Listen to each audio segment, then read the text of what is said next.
Hello, welcome to week 5 of Law Enforcement Organization and Administration.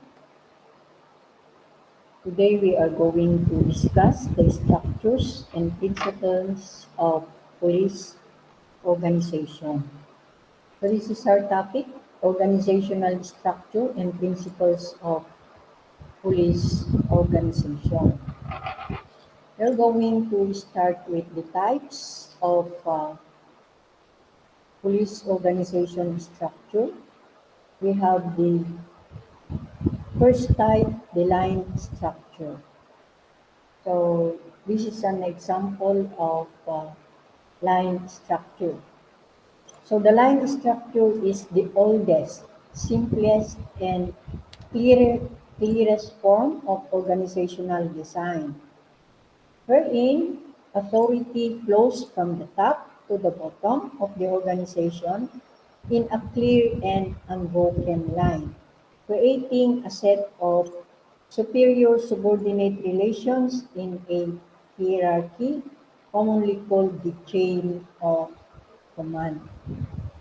Okay, so the primary emphasis is placed upon accountability by close adherence to the chain of command. The term line originated with the military and was used to refer to units that were engaged to be used to engage the enemy in combat. Line also refers to those elements of a police organization that perform the work of the agency created to handle. Stated somewhat differently, line units contribute directly to the accomplishment of the police mission.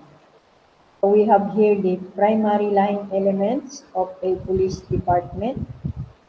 They are the uniform patrol, investigation, and traffic.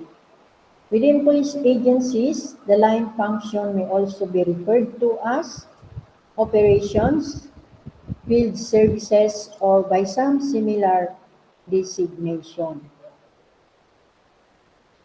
Okay, so that is the nature of the line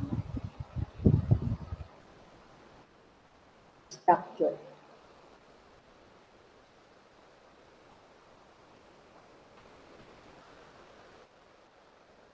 Then we have the staff or functional structure.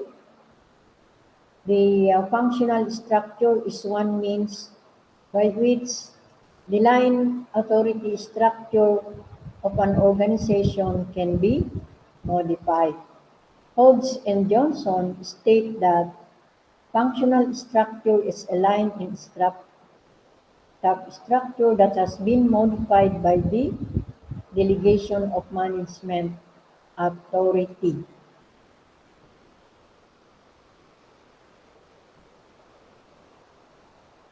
To personnel outside their normal spans of control.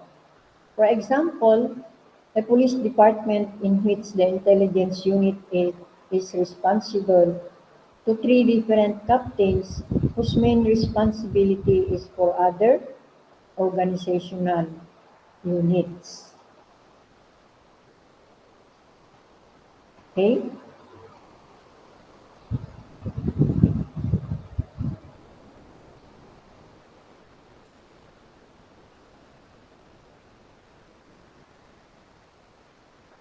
So, ito yung sinasabi niya. There are three different captains whose main responsibility is for the organizational unit. We have captain detective in charge for property offenses, person offenses, youth services, and arson. While dito, we have captain special investigation responsible for vice, narcotics, and alcohol beverages. Then we have the captain patrol responsible for traffic division, air rescue, harbor patrol, and patrol division. But these three captains is the same under the intelligence division. Then we have the line and staff structure. This design is for police organization. For most police officers works in large departments that certain the basic line elements, but to which are added various types of support units. So this is applicable to a large police department. So these larger police departments are often referred to as the line and staff form of organization, wherein as more demands or services are placed on police departments, there is a need to add internal support functions so that line functions can continue to provide direct services to the public. The addition of support functions to the line elements produces a distinct organizational form, the line and the staff structure. Okay, so line and staff structure are divided among those with general skills and those designated to support them.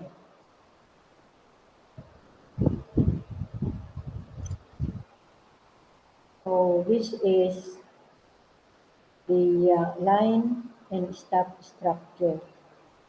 Uh, this is commonly uh, applied to a large PNP unit.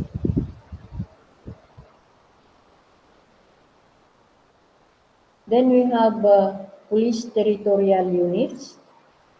We have the term post. Post is a fixed point or location to which an officer is assigned for duty, such as designated desk or office, crosswalk or an intersection for traffic duty, or spot or location for general duty. Then we have what they call the route. This is a length of streets designated for patrol purposes. So it is also referred to as a line beat. The commonly uh,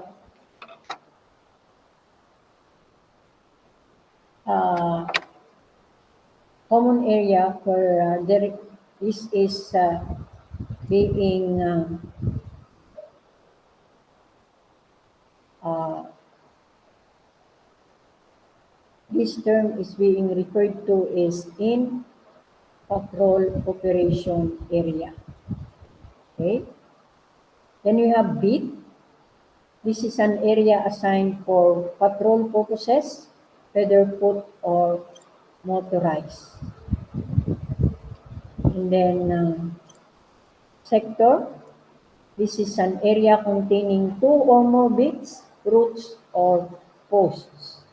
Then we have district, a geographical subdivision of a city for patrol purposes, usually with its own station.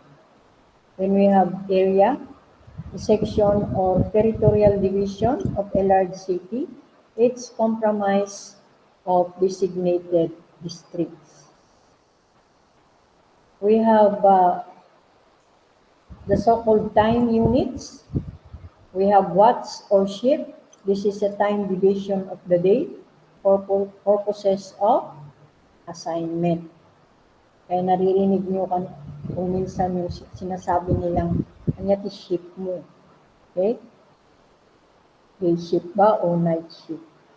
Platoon, composed of several squads, usually commanded by a lieutenant, and may serve the entire city or district. We have the functional units of the PNP. We have the Bureau, which is considered as the largest organic unit within a large department. Then we have division. This is the primary subdivision of a bureau. And then section. This is the functional units within a particular division. This is necessary for specialization. Then units, this is the functional groups within a section for further specialization is needed. We have the classification of police officers. We have sworn officer.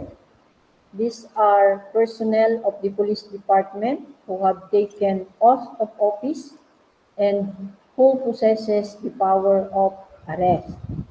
Then we have the superior officer, one having supervisory responsibilities over officers of lower ranks. It is either temporary or permanent. Example, the chief of police of a municipality or city. Then we have the commanding officer, an officer who is in command of the department, a bureau, a division, an area, or district. Example is the provincial director. Then we have the ranking officer, officer having highest grade or rank. For example, the PNP chief. Next, we have the organic units in the police organization. We have 3 organic functions of police organization.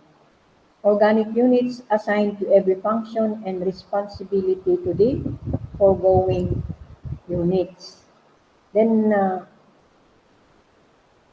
we have the primary function. We call it the operational unit.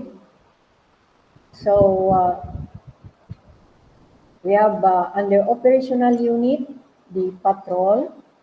This is considered as the backbone of the police organization because it almost conducts all police activities in the community.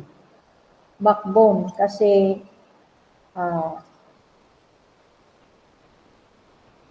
the patrol operation will start, no? All the processes and system within the police organization. Kasi through patrolling, informations will be gathered and obtained, no? So from there, it will be reported to the police station, and that is where investigation process will start. Okay, then we have investigation. This unit is responsible in solving cases under the area of responsibility or jurisdiction. This unit serves as the companion of the prosecutor in solving cases. So later on, if you will become a police officer, your responsibility will not just stop when you arrest a particular offender. Your responsibility will continue until the trial processes, no? So as a police investigator, you will be called by the court to give your testimony about a certain case which you previously handled or solved. When you have traffic, this unit is responsible for the management of traffic condition and also implements traffic laws in order to reduce traffic accidents and violation of traffic laws. Then you have device control. a unit responsible for the prevention of vices that might cause crime and disorder. It includes alcohol and prohibited drugs. Then juvenile delinquency, this is responsible for handling cases involving minors or juveniles. So this unit conducts seminars and community visits. Then we have the second auxiliary or secondary function, or the service unit of a police organization. So under this, we have the records unit responsible for the custody of records and all documents regarding personnel or clients. Then we have communications, a unit responsible for the information dissemination of the organization. Then jail. The PNP has a lock-up jail that detains persons who violated a law or a person that can cause disorder in the community. Like, for example, those with mental defects. The jail is for purposely built for locking up or for temporary detention only. Then we have the crime laboratory. This is responsible for the processing of pieces of evidences obtained from the crime scene. The PNP Crime Laboratory Office is one vested with this function. Then we have maintenance. This unit of the police organization is responsible for repairing all machines like mobile car, computers, facility that includes building structures. Then you have the administrative function or the administrative unit. So under this unit, we have personnel responsible for the management of personnel, uniform or non-uniform. They are the one who will appraise the performance of this personnel. Then we have the budget unit, responsible for the management of budget or the fund of the organization. Then we have plans in training. This unit is responsible for the formulation of plans and appropriate training for the personnel.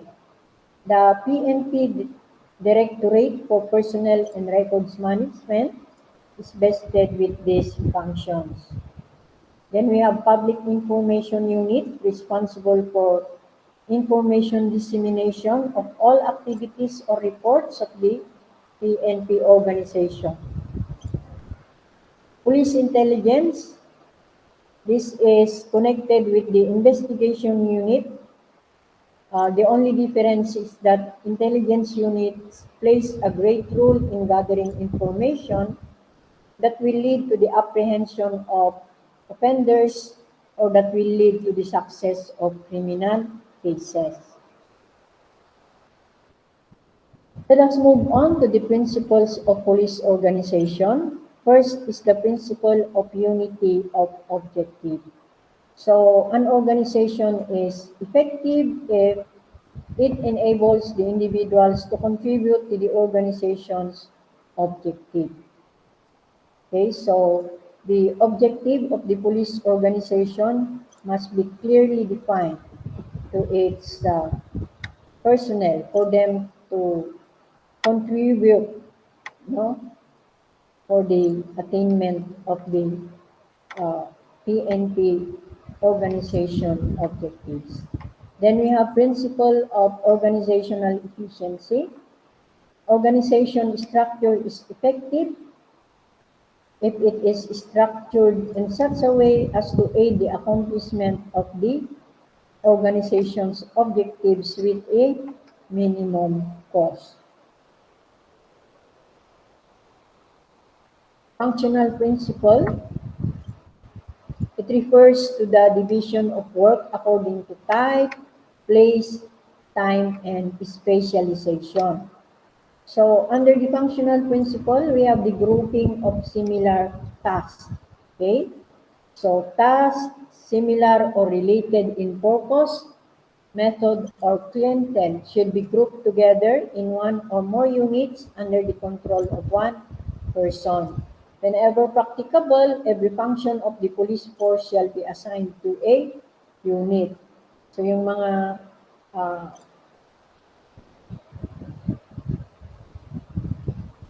personnel inclined for investigation work, nandoon sila sa investigation uh, division. Okay?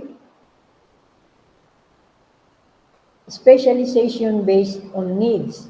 Specialization units should be created only when overall departmental capability is thus significantly increased. Then we have the fourth scalar principle. It shows the vertical hierarchy of the organization, which defines an unbroken chain of units from top to bottom, describing explicitly the flow of authority. So under this principle, we have the lines of authority in chain of command. I I've said about this a while ago. The lines of authority in chain of command should be clearly established, demarcated, and well defined, so that subordinate knows to whom they are going to uh, make reports and get direction or directives. Then unity of command. Each employee should only have one supervisor or boss. It suggests that communication ordinarily go upward and downward through the established channels in the hierarchy. So, backbone of any organizational structure according to tradition theories. Okay? So, back to number one, each employee should only have one supervisor.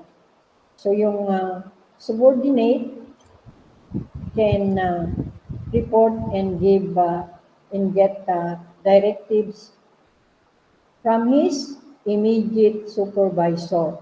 Diba?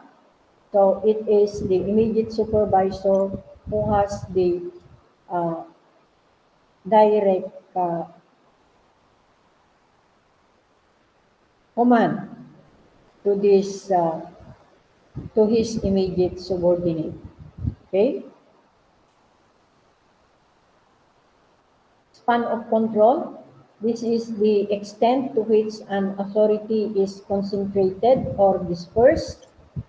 The span of control of a supervisor over personnel or units shall be not more than what he can effectively direct and coordinate.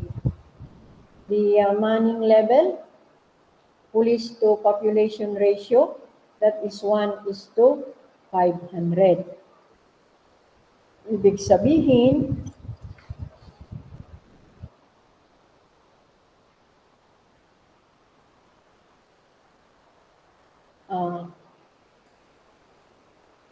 one police will manage 500 people. Okay? The minimum ratio is 1:1,000. So urban areas still have higher ratio kasi mas maraming tao doon. A supervisor or superior officer should only have 5 men for effective supervision. Delegation of authority. The responsibility for a function shall carry with it commensurate authority, in the person to whom the authority is delegated shall be held accountable thereof. This is adopted when the organization is too big and men are scattered in different areas of the country. Person to whom an authority is delegated becomes responsible to the superior for doing the assigned job. However, delegators remain accountable for accomplishment of the job within the guidelines and quality of standards of the agency. Then the next, we are on the fifth. Next, principle of police organization. We have the line and staff, no? Which implies that a system of varied functions is arranged into a workable pattern. Then the sixth, we have principle of balance. It states that the application of principles must be balanced to ensure the effectiveness of the structure in meeting organization's objectives. And then principle of delegation by results. It states that the authority delegated should be adequate to ensure the ability to accomplish expected result. And then principles of absoluteness of responsibility. It explains that the responsibility of the subordinates to their superior performance is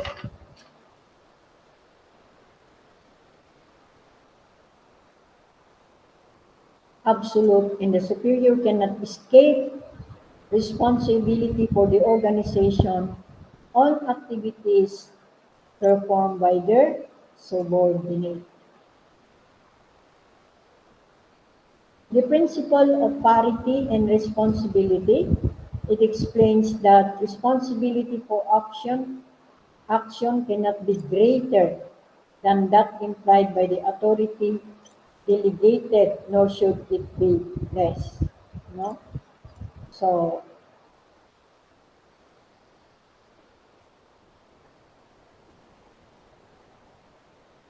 dapat ay tama lang, no?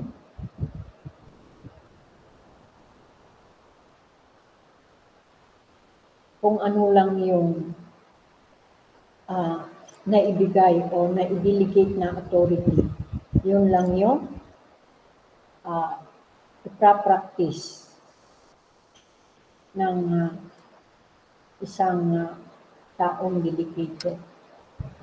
Authority of level principle, it implies that decisions made within the authority of the individual commander should be made by them and not be returned upward in the organizational structure. Then we have the principle of flexibility, which means that the more flexible the organization, the more it can fulfill its purpose. We have the four primal conditions of the police organization. First, we have the authority, that is the right to exercise, decide, and command by virtue of rank and position. Then you have doctrine. It provides for the organization's objectives, provides the various actions, hence policies, procedures, rules, and regulations of the organization are based on the statement of doctrines.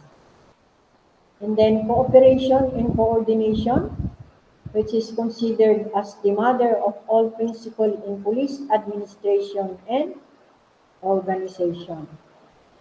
Then discipline. This is imposed by command or self-restraint to ensure supportive behavior.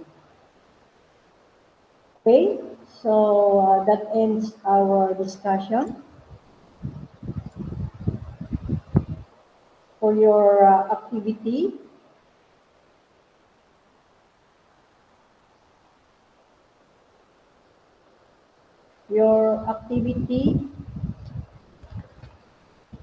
will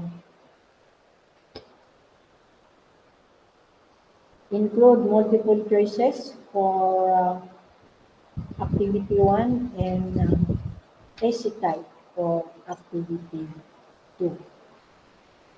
So thank you for joining and being with me this afternoon until the next lesson.